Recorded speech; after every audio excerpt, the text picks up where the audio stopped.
Cadê a pipa? Ali. Ó. Vovô... Aqui é o tobogã. O vovô Guigui vai gostar dessa pipa?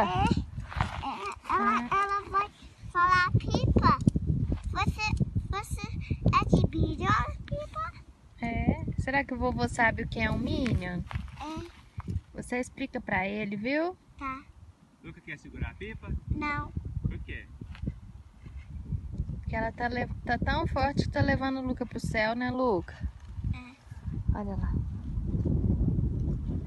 Então manda um beijo pro vovô Guigui. Fala assim, tô te esperando pra soltar a pipa comigo. Eu estou te esperando pra soltar a pipa com você.